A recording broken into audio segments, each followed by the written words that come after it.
Hi. So the first thing about functions will be how to actually create them. To use them and to understand this topic, we first have to know how to actually have something like function. And obviously, we will talk about like really simple. We will start with really simple examples. So uh, I know we've talked about. I've talked about why functions are important in the first video, so that you can understand that it makes sense to create them. But the examples we will use here. Might not make sense to you that, okay, why do I need a function for something like this? It's shorter not to use a function. Well, yes, that is true, but we are using these examples to learn. uh, and the reason why we do this was explained in this in the previous video, and the reason is simply we can create more complicated functions, but it's stupid uh, to use them as examples when we are trying to learn something new. So basically, a function can be thought of as a thing which does three things, or basically usage of function uh, can be divided into kind of three stages. So basically, you can imagine that we have a box, or a machine rather, and if you input something into this machine, it does something inside. It can be as complicated as we designed this machine, and then it outputs something into the world for you to use again, or for someone else to use in some other situation. So basically, what function receives are arguments, and at the beginning it will usually be numbers for us, but it can be also strings or basically anything else. This is something we input into the function. Then the portion when the machine performs something, this is the code which we write inside the function. It can be as complicated as we want. And then at the end there is this return portion, return part. So and this is the part where function returns something into the world for you, for Python, or for someone else to use.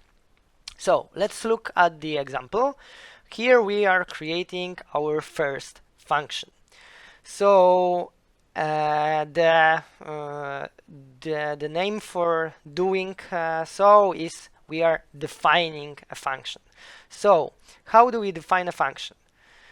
First, we have to think of a name for the function. Here there is again the same good practice as with variables. It's good to name your functions in a way which describes what this function does. So here we have a really simple function which simply multiplies something by 2. So we call this function multiply by 2. You can see that this name of the function has a slightly different color. In my notebook it's yellow. I'm not saying that it will be always yellow, but if you are using Python in some tool which helps you understand Python, it will usually have some specific color for it. So we have a name of the function, multiply by 2, and then we use brackets, and inside these brackets we name the arguments which function will receive. So this function receives only one argument. This argument is x. We will soon learn how to have more arguments than one. And this argument will take some specific this argument will be some specific value. Will have some specific value when we run this function. So this is the name of the function. This is how many. This tells us how many arguments the function takes. First thing we should do when we are defining a function, we should use a keyword. We have already learned that there are keywords in Python. Here we learn about the first one, def. So first three letters of a word define or definition, and then space, and then the name of the function. So this is how we define the function. Then we have a colon, and then after this colon we tell the Python what the function should do. What is important here?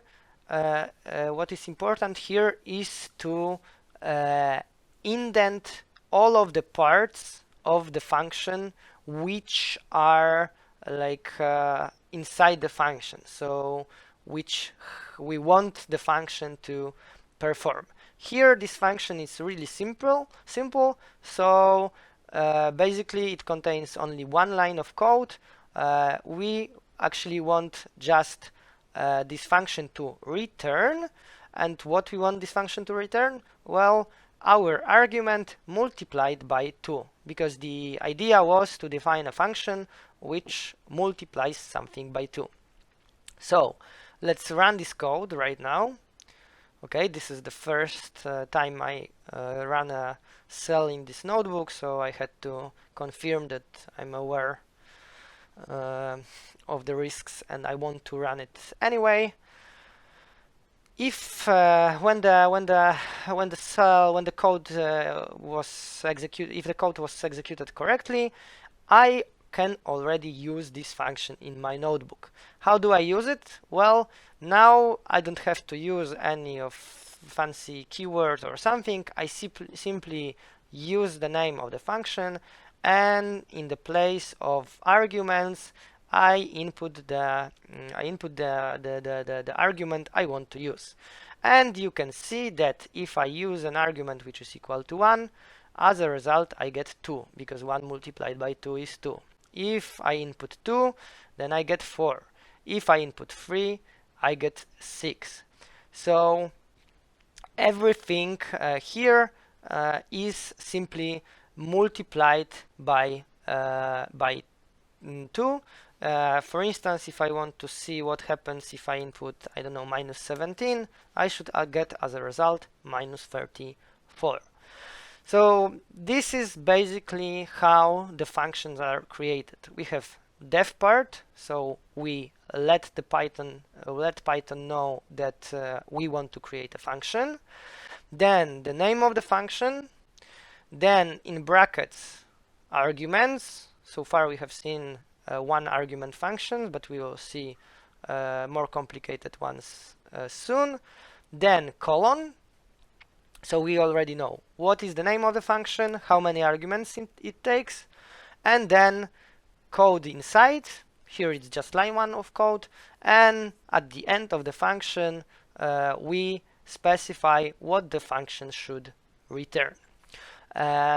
So this is like the basic overview how to define functions, and in the next videos we will dive into more details. So for instance, we will learn how to write more code inside functions, how to use more arguments, what is the difference between arguments and parameters. This is just basically how we name things. Usually you use these words interchangeably, but we'll talk about it in a minute. And then we will, of course, finish Notebook with built-in functions. So thank you for your attention, and see you in the next video.